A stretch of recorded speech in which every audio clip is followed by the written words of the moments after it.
இன்னும் நிறைய வந்திருக்கு. பல்லு பார்க்குறாங்க எத்தனை பல்லுன்ட்டு.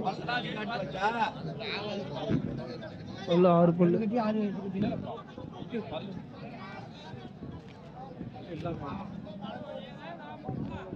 மடியெல்லாம் நல்லா நல்லா இருக்கு. அது பல்லு எத்தனை பல்லுங்கண்ணா? கடமுளப்பு. ஓகே. எத்தனாவது மூணாவது ஈத்துங்களா? ஓகேண்ணா. பால் எத்தனை லிட்டர் வரும்? 13 வரும். இது எவ்வளோ நான் சொல்கிறீங்க? 43 ரூபா. இது எவ்வளோ யாராவது கேட்டிருக்காங்களாண்ணா? கேட்டுக்கிறாங்க. எவ்வளோ வரும்னு நான் கேட்குறாங்க. 40 ரூபாய்க்கு உடச்சி கேட்குறாங்க. நீங்கள் மேலே எவ்வளோண்ணா கொடுத்துருவீங்க? மேலே 2 ரூபா சொல்லு. 2 ரூபா 1 ரூபான்னா தந்துடுவேன். 1 ரூபா 2 ரூபா சேர்ந்து வந்தால் கூட கொடுத்துருவீங்க. இப்போ அது என்ன ரேட்டுங்கண்ணா?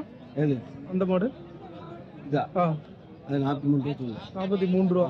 அது எவ்வளோ வரும்னு நான் கேட்குறேன். 37 ரூபா தான் கொடுத்துருவீங்க. Okay okay. அது எத்தனாவது ஈத்து மாடுங்க? அது இப்போ 2வது ஈத்து. 2வது ஈத்து தான். 6 பல்லு. இதெல்லாம் மடி நல்லா சொன்னேன்.